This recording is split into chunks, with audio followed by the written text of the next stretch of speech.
നാം ദൈവത്തിൻ്റെ വാക്കിൽ ജീവിച്ചാൽ, ദൈവത്തിൻ്റെ വചനപ്രകാരം ജീവിച്ചാൽ ഒരിക്കലും ദൈവം മാറില്ല.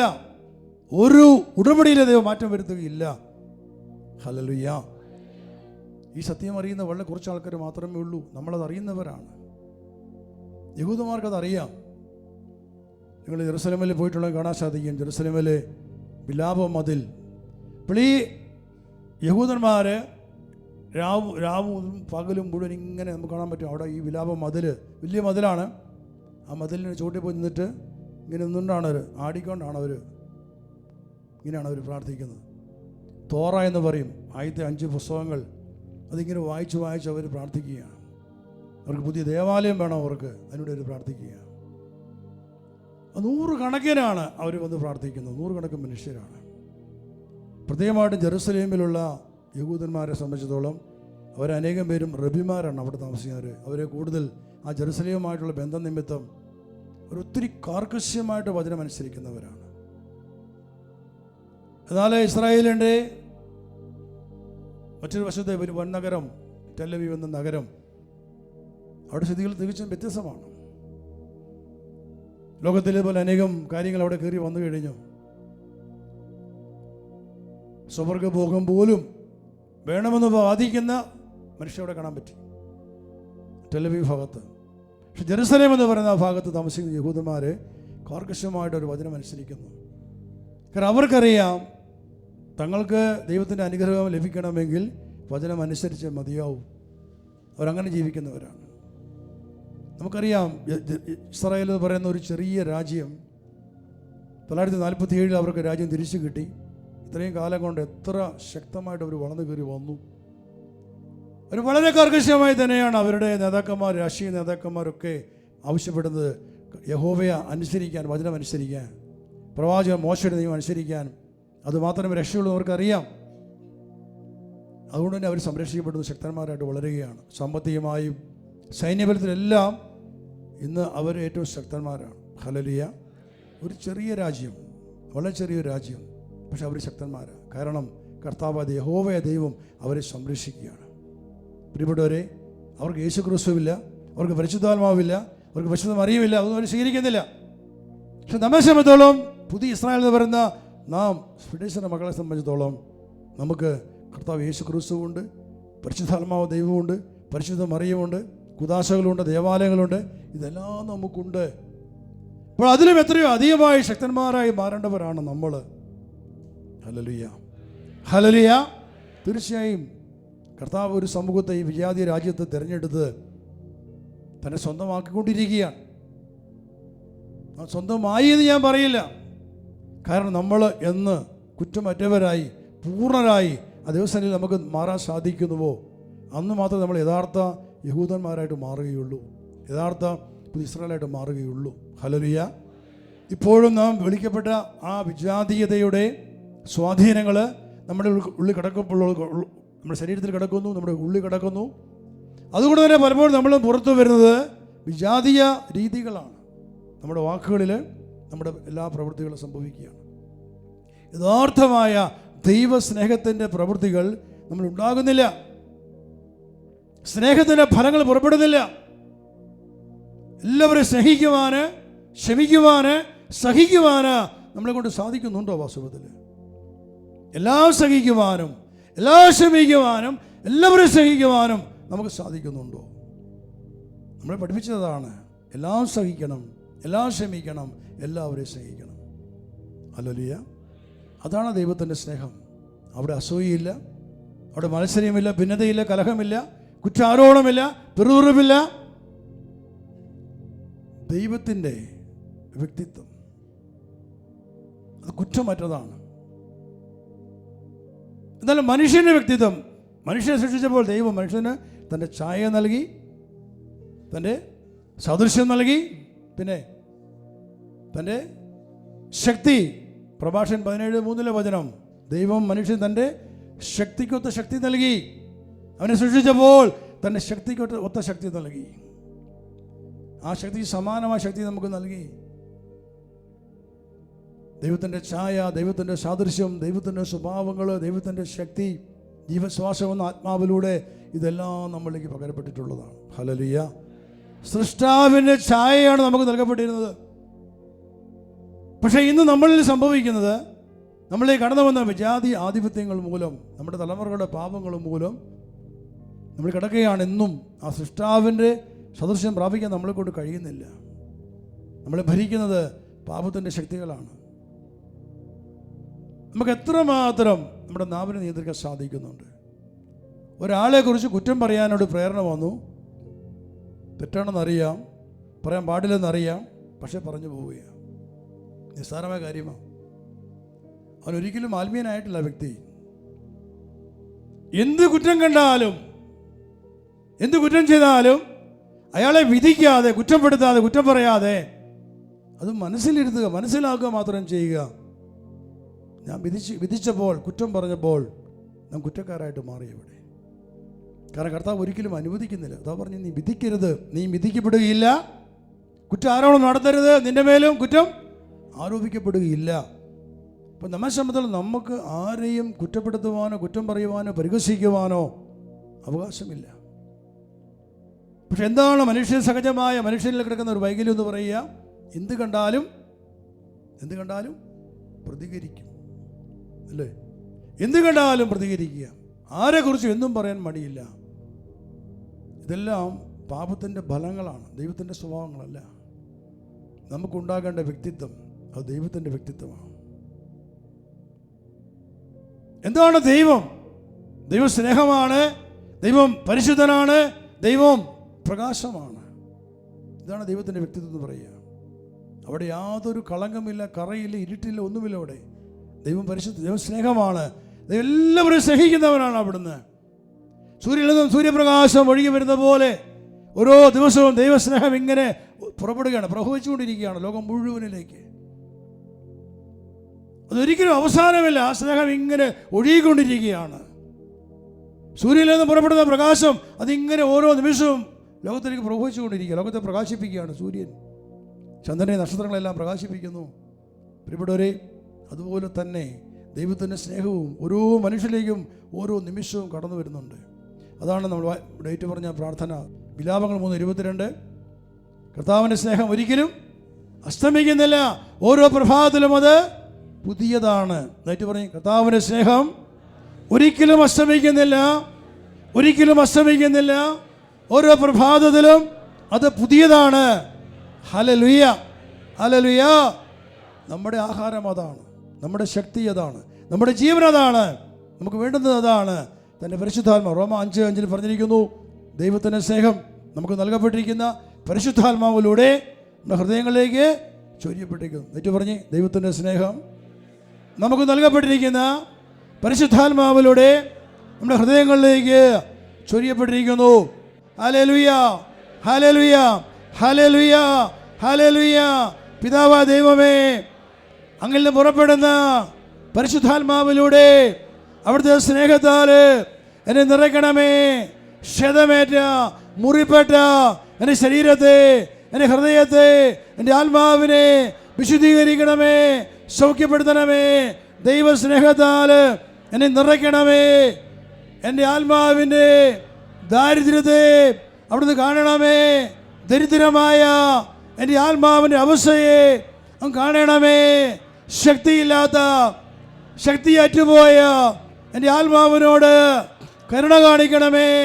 അവിടുത്തെ സ്നേഹം എൻ്റെ ആത്മാവിലേക്ക് പകർന്ന് എൻ്റെ ആത്മാവിന് പുതുജീവൻ നൽകണമേ, പുതുശക്തി നൽകണമേ. Hallelujah, hallelujah.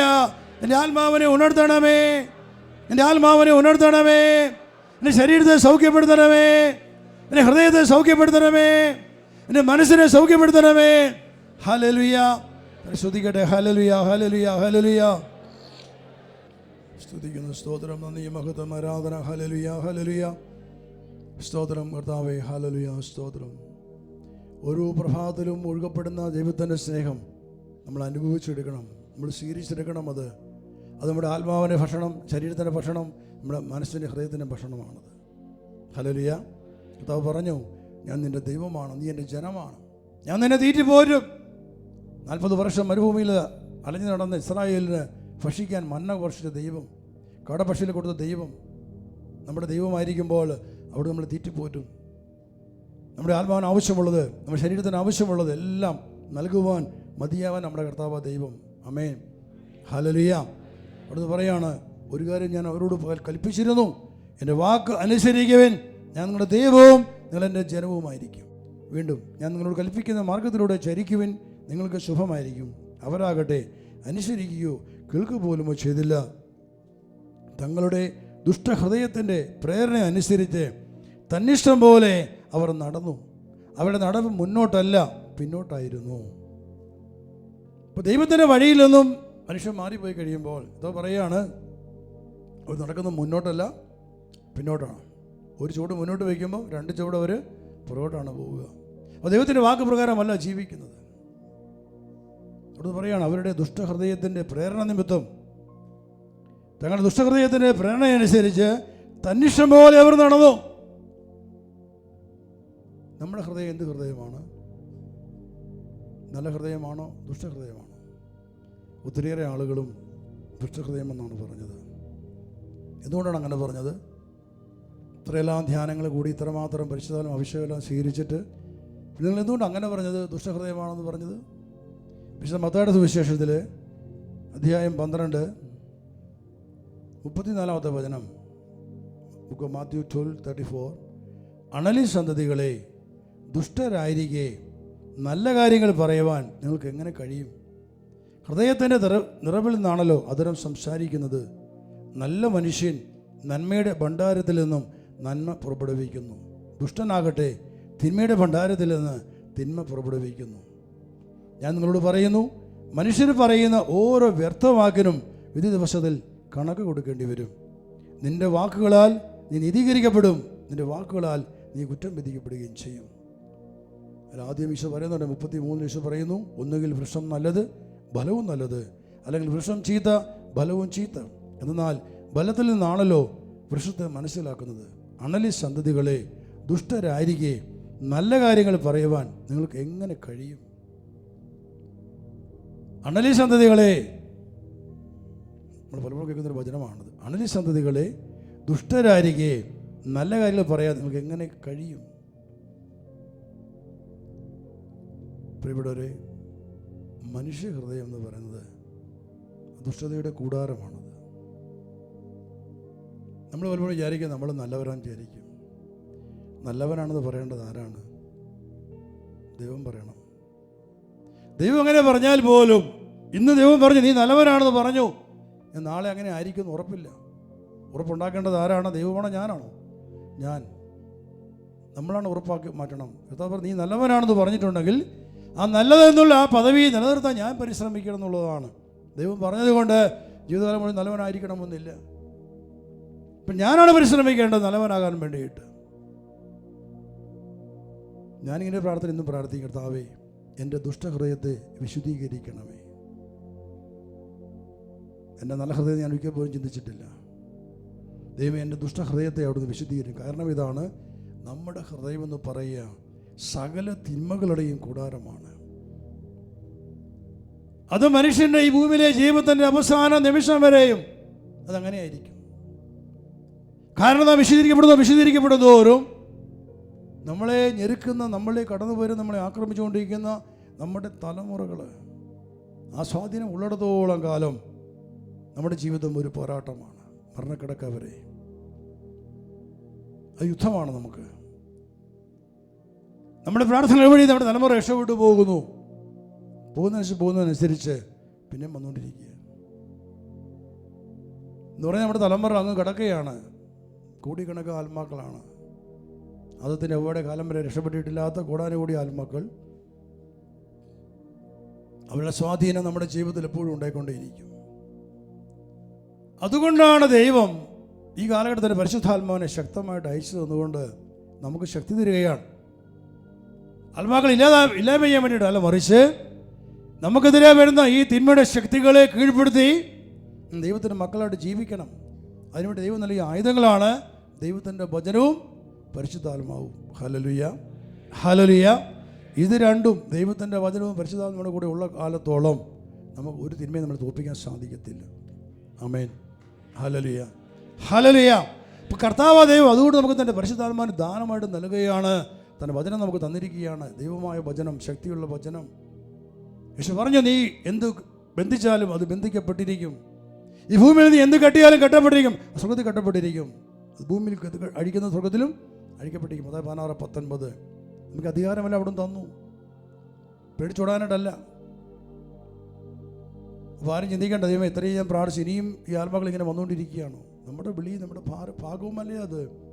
കാരണം നമുക്കെതിരെ നിൽക്കുന്ന ലോകം, തിന്മയുടെ ശക്തി എന്ന് പറയുന്നത് അത്രമാത്രമുണ്ട്. സാധാരണ സാമ്രാജ്യം അത്രമാത്രം ശക്തമാണ്. സ്വർഗരാജ്യത്തിൽ എന്ന് പറഞ്ഞാൽ സ്വർഗത്തിൽ ഉണ്ടായിരുന്നതിൻ്റെ എത്രയോ 10,000 മടങ്ങ് ആത്മാക്കളാണ് സാത്താൻ്റെ അകത്തുണ്ടായിരുന്നത്. ഈ അഭിഷേകം ലോകത്തിൽ വന്നതിന് ശേഷം ആ സ്ഥിതി മാറി. സാത്താൻ്റെ സാമ്രാജ്യം കൊള്ളയടിച്ച് കോടിക്കണക്കിന് ആത്മാക്കളെ നമ്മൾ നേടിയെടുത്ത് സ്വർഗരാജ്യം നിറച്ചുകൊണ്ടിരിക്കുകയാണ്. ഹല്ലേലൂയ. ഈ സ്പിരിറ്റ്സിൻ്റെ അഭിഷേകം ലോകത്തിലേക്ക് വന്ന് 1997 മരിച്ചവരോടുള്ള സുവിശേഷ പ്രഘോഷണം ആരംഭിക്കുന്നത് വരെയുള്ള കാലഘട്ടം എന്ന് പറയുന്നത് സാത്താൻ്റെ വിജയമായിരുന്നു. അതുവരെ പിശാച് ജയിച്ചു. മനുഷ്യനെ കൊള്ളയടിച്ച് അടിമകളാക്കി, അശുദ്ധാത്മാക്കളാക്കി. അവൻ്റെ സാമ്രാജ്യം കള്ളത്തീരത്തെ മണ്ണത്തരിയേക്കാളും അവൻ വലുതാക്കിയിരുന്നു. പക്ഷേ ഇന്ന് അവിടെയെല്ലാം പരിശുദ്ധ കന്യാമരത്തിലൂടെ ഇറങ്ങി വന്ന അഭിഷേകത്തിൻ്റെ ശക്തി കൊണ്ട് ഇതാ സാത്താൻ്റെ സാമ്രാജ്യം ഇന്ന് നമ്മൾ പിടിച്ചെടുത്ത് കൊള്ളയടിച്ച് നമ്മുടെ രാജ്യങ്ങളെ കീഴ്പ്പെടുത്തിക്കൊണ്ടിരിക്കുന്നു. Hallelujah, hallelujah. നമുക്ക് നന്ദി പറയാൻ പരിപ്പെട്ടവരെ. നമ്മുടെ വിശ്വസ്തത, നമ്മുടെ സമർപ്പണം അതുമാത്രം ദൈവം ആഗ്രഹിക്കുകയാണ്. കാരണം നമ്മൾ വിളിക്കപ്പെട്ടിരിക്കുന്നത് യുദ്ധം ചെയ്യാൻ വേണ്ടിയിട്ട് തന്നെയാണ്. സ്ത്രീയോ പുരുഷോ ആരുമാകട്ടെ, യാരിക്കുന്ന ജീവിതത്തിൽ നീ വിളിക്കപ്പെട്ട് യുദ്ധം ചെയ്യാൻ വേണ്ടി വിളിക്കപ്പെട്ടതാണ്. സുവിശേഷ പ്രസംഗം മാത്രമല്ല യുദ്ധം ചെയ്യുന്നത് പറയുക. നിൻ്റെ ഒറ്റയ്ക്കുള്ള പ്രാർത്ഥന, നിൻ്റെ സമർപ്പിച്ചുള്ള പ്രാർത്ഥന, ആ വ്യക്തിപരമായ പ്രാർത്ഥനയിൽ ആത്മാവിന് നിറവ് പ്രാപിച്ച് ആത്മാവിൻ്റെ ശക്തിയിൽ നീ തിന്മയെ ബന്ധിക്കുമ്പോൾ അത് ബന്ധിക്കപ്പെടുകയാണ്. കാരണം അഭിഷേകത്തിൻ്റെ ശക്തി നിന്നിൽ കിടപ്പുണ്ട്. നീ അടുക്കള പണിയെടുത്തുകൊണ്ടിരിക്കുന്ന സമയത്തും നീ ഹൃദയത്തിൽ സ്തുതിച്ച് പ്രാർത്ഥിച്ചുകൊണ്ട് നിനക്കെതിരെ വരുന്ന ശക്തികളെ നീ ബന്ധിച്ച് പ്രാർത്ഥിക്കുമ്പോൾ അവർ ബന്ധിക്കപ്പെട്ട് കഴിഞ്ഞു. They are bound. അവർ കെട്ടപ്പെട്ട് കഴിഞ്ഞു. ഒരു സുവിശേഷ പ്രഘോഷകൻ വേദിയിൽ നിന്നുകൊണ്ട് പ്രസംഗിക്കുന്നു, ബന്ധന പ്രാർത്ഥന നടത്തുന്നു. ഇവിടെ ഓരോരുത്തർക്കും ഓരോ വിളിയാണ്, എന്നാൽ ഒരേ അഭിഷേകമാണ് എല്ലാവരും പ്രവർത്തിച്ചുകൊണ്ടിരിക്കുന്നത്. Hallelujah, hallelujah. അതുകൊണ്ട് നമ്മുടെ ഓരോരുത്തരും വിളി ഏത് തരത്തിലുള്ളതായിരിക്കട്ടെ, കുടുംബനാഥനോ കുടുംബനാഥയോ കൃഷിക്കാരനോ വ്യവസായിയോ എന്ത് ജോലി എന്തുമാകട്ടെ, അതല്ല ഞാൻ ഫുൾ ടൈമർ ഐശ്വര്യ ഫുൾ ടൈമറാണ്, എന്തുമായിക്കൊള്ളട്ടെ, എല്ലാവർക്കും നൽകപ്പെട്ടത് ഒരേ അഭിഷേകമായതുകൊണ്ട് ഈ ഒരേ അഭിഷേകത്തിൻ്റെ ശക്തി എല്ലാവരും എപ്പോഴും പ്രവർത്തിച്ചുകൊണ്ടേയിരിക്കും. Hallelujah, hallelujah. അത് നമ്മൾ ഉണർത്തണം. അഭിഷേകത്തെ ഓരോ വ്യക്തിയിലും തൻ്റെ പ്രാർത്ഥന വിശ്വാസം വഴി അതിനെ ഉണർത്തണം.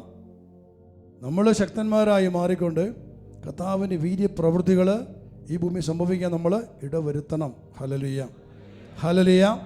കഴിഞ്ഞുപോയ തലമുറയിലെ പ്രവാചകന്മാരിലൂടെ സംഭവിച്ചിട്ടുള്ള വലിയ കാര്യങ്ങൾ, അത് മോശ വഴി 10-ലേറെ മഹാമാരികൾ സംഭവിച്ചെങ്കിൽ ഇതിനുമെല്ലാം അധികാരമുള്ള ദൈവം ഉണ്ടോ എന്ന് ലോകം അറിയണം.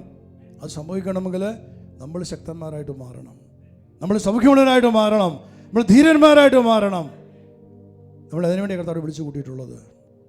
നമ്മുടെ മുറിവുകളും നമ്മുടെ വൈകല്യങ്ങളും നിമിത്തം നമുക്കൊരിക്കലും സ്വസ്ഥതയില്ല, സമാധാനമില്ല. നമുക്ക് മറ്റാർക്കും വേണ്ടി പ്രാർത്ഥിക്കുന്നതിനെ കൊണ്ട് സാധിക്കുന്നില്ല. നമ്മുടെ വിളി ലോകം മുഴുവൻ വേണ്ടി പ്രാർത്ഥിക്കുക എന്നുള്ളതാണ്. പക്ഷെ നമ്മളോട് സാധിക്കുന്നില്ല. കാരണം നമ്മൾ ക്ഷതമേറ്റവരാണ്, മുറിപ്പെട്ടവരാണ് നമ്മൾ. യേശു പറയുകയാണ്, അന്യസന്തതികളെ ദുഷ്ടരായിരിക്കെ നല്ല കാര്യങ്ങൾ പറയാൻ നിങ്ങൾക്ക് എങ്ങനെ കഴിയും? ഹൃദയത്തിൻ്റെ നിറവിൽ നിന്നാണല്ലോ അതുരം സംസാരിക്കുന്നത്. നമുക്കൊരിക്കലും ഒരു നല്ല ഹൃദയമുണ്ട് എന്ന് ഞാൻ പറയില്ല. കാരണം ഓരോ ദിവസവും ഞാൻ ശുദ്ധീകരിക്കപ്പെടുന്നതോറും നമ്മൾ കിടക്കുന്ന നമ്മൾ അവകാശം പറഞ്ഞ നമ്മുടെ തലമുറകൾ നമ്മൾ ഞെരുക്കുന്നത് കൊണ്ട് വീണ്ടും വീണ്ടും വീണ്ടും നമ്മളിലൂടെ ഞെരുക്കം വന്നുകൊണ്ടിരിക്കും. അത് നിരാശപ്പെടാൻ വേണ്ടി അല്ല പറയുക. അവിടെ എല്ലാം ജയിക്കാനുള്ള അധികാരവും ശക്തിയും ദൈവം നമുക്ക് തന്നിട്ടുണ്ട്. ഹല്ലേലൂയ. അത് നമ്മൾ ഉപയോഗിക്കണം. അത് നമ്മൾ ഭയന്ന് ഓടിപ്പോവുകയല്ല ചെയ്യേണ്ടത്. ദൈവത്തിൻ്റെ ആത്മാവിൻ്റെ ശക്തിയിൽ നിറഞ്ഞുകൊണ്ട് യേശുവിൻ്റെ നാമത്തിൽ ബന്ധിക്കുമെന്ന് പറയുമ്പോൾ കെട്ടപ്പെടണം, ബന്ധിക്കപ്പെടണം. യേശു നാമത്തിൽ സ്വതന്ത്രനാകട്ടെ, നമ്മൾ സ്വതന്ത്രനാക്കപ്പെടണം. ആ വലിയ ശക്തിയുടെ നിറവ് ദൈവത്തിൻ്റെ പരിശുദ്ധമായ ദിവസങ്ങളിൽ നിങ്ങൾ ഓരോരുത്തരെ സുഖപ്പെടുത്തി നിങ്ങളിലേക്ക് പകരട്ടെ എന്ന് പ്രാർത്ഥിക്കുന്നു. ജെറമിയ 30:14, ജെറമിയ 30:14. നിന്റെ സ്നേഹിതരെല്ലാം നിന്നെ മറന്നിരിക്കുന്നു. അവർ നിന്റെ കാര്യം അന്വേഷിക്കുന്നത് ഇല്ല. എന്തെന്നാൽ നിന്റെ അസംഖ്യം അകൃത്യങ്ങളും ഘോരമായ പാപങ്ങളും നിമിത്തം ക്ഷതമേൽപ്പിക്കുന്ന ശത്രുവിനെ പോലെയും ക്രൂരമായി ശിക്ഷിക്കുന്നവനെ പോലെയും ഞാൻ നിന്നെ മുറിപ്പെടുത്തിയിരിക്കുന്നു. നിന്റെ വേദനയെ ചൊല്ലി എന്തിനു നിലവിളിക്കുന്നു? നിന്റെ ദുഃഖത്തിന് ശമനം ഉണ്ടാവുകയില്ല. എന്തെന്നാൽ നിന്റെ അകൃത്യങ്ങൾ അസംഖ്യവും നിന്റെ പാപങ്ങൾ ഘോരവുമാണ്. ഞാനാണതെല്ലാം നിന്നോട് ചെയ്തത്. വ്യക്തമായിട്ട് പറയുകയാണ്, സൗഖ്യം പ്രാപിക്കാൻ പറ്റാത്ത വണ്ണം നീ കെട്ടപ്പെട്ടിരിക്കുന്നു.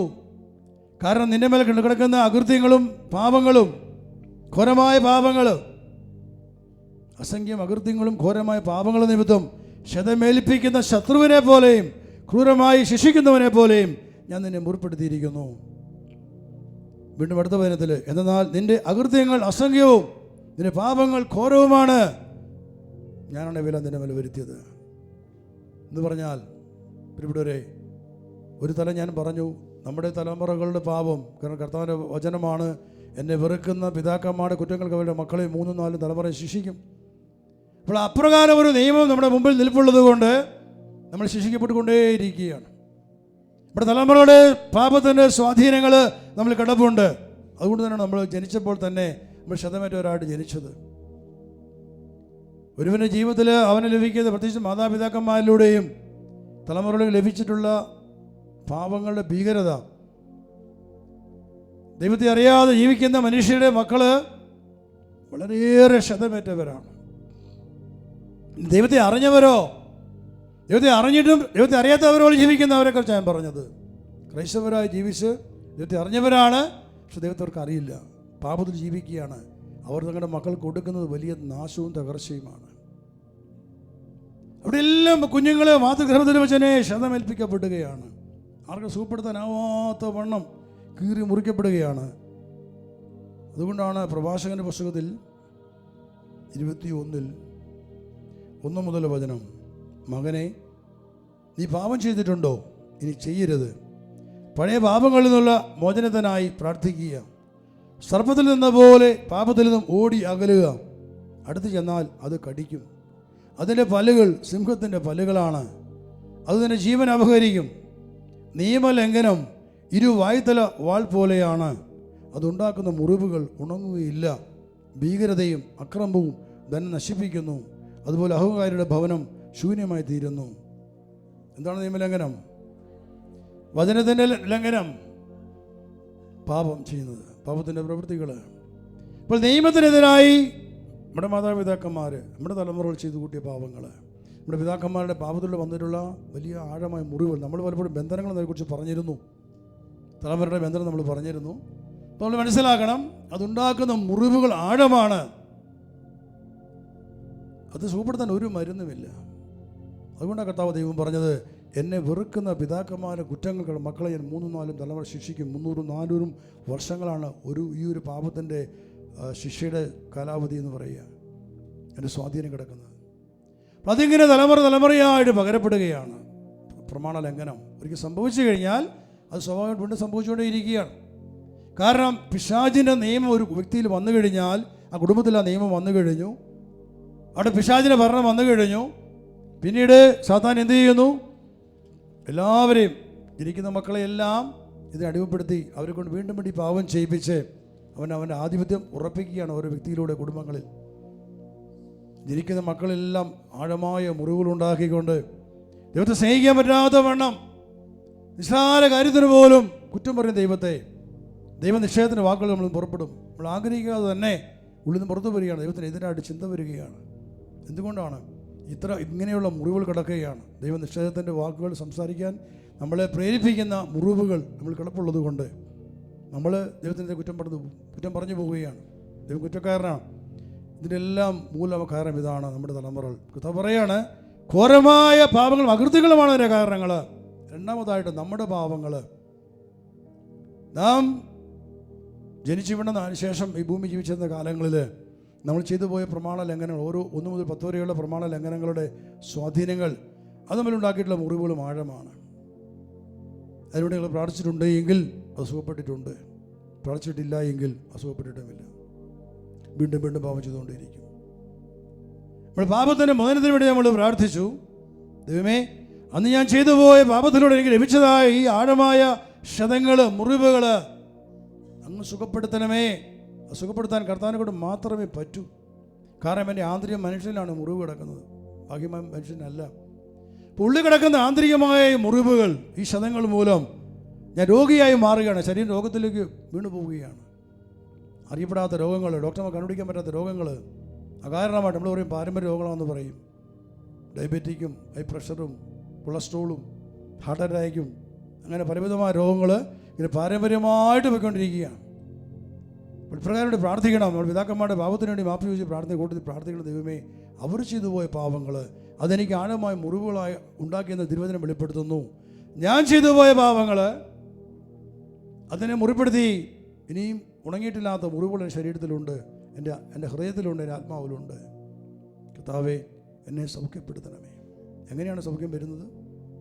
സങ്കീർത്തന പുസ്തകം 107:20 വചനം, അവിടുന്ന് തൻ്റെ വചനം അയച്ച് അവരെ സൗഖ്യപ്പെടുത്തി. ആമേൻ, ഹല്ലേലൂയ.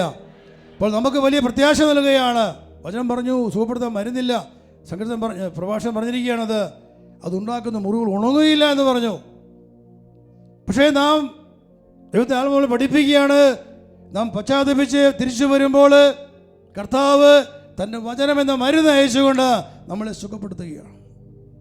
ഇരുതല വാളിനേക്കാൾ മൂർച്ചയേറിയ വചനം, എബ്രായലേഖനം 4:12 വചനം, ദൈവത്തിൻ്റെ വചനം സജീവവും ഊർജ്ജസ്വലവുമാണ്. അത് ഇരുതല വാളിനേക്കാൾ മൂർച്ചയേറിയതാണ്. അസ്ഥികളിലും സന്ധിബന്ധങ്ങളിലും മജ്ജയിലും മാംസത്തിലും രക്തത്തിലും ആത്മാവിലും ചേതനയുമെല്ലാം അത് തുളഞ്ഞു കയറുന്നു, പാഞ്ഞു ചെല്ലുന്നു ദൈവത്തിൻ്റെ വചനം. ഹല്ലേലൂയ. അത് അസ്ഥിക്കുള്ളിൽ മജ്ജയിൽ പോലും പാഞ്ഞു കിടന്നു എന്നുകൊണ്ട് സുഖപ്പെടുത്തുവാൻ ശക്തമാണ് നമ്മുടെ ദൈവത്തിൻ്റെ വചനം. ഹല്ലേലൂയ. അപ്പോൾ നാം പ്രാർത്ഥിക്കും, കർത്താവേ, വചനം അയച്ച് എന്നെ സുഖപ്പെടുത്തണമേ. എന്നിട്ട് പറഞ്ഞേ, കർത്താവേ, അവിടുത്തെ വചനം അയച്ച് എന്നെ സുഖമാക്കണമേ. കർത്താവേ, അവിടുത്തെ വചനം അയച്ച് എന്നെ സൗഖ്യപ്പെടുത്തണമേ. സർവവിനാശത്തിൽ നിന്ന് എന്നെ വിടുവിക്കണമേ. സർവവിനാശത്തിൽ നിന്ന് എന്നെ വീണ്ടെടുക്കണമേ. ഹല്ലേലൂയ, ഹല്ലേലൂയ, ഹല്ലേലൂയ.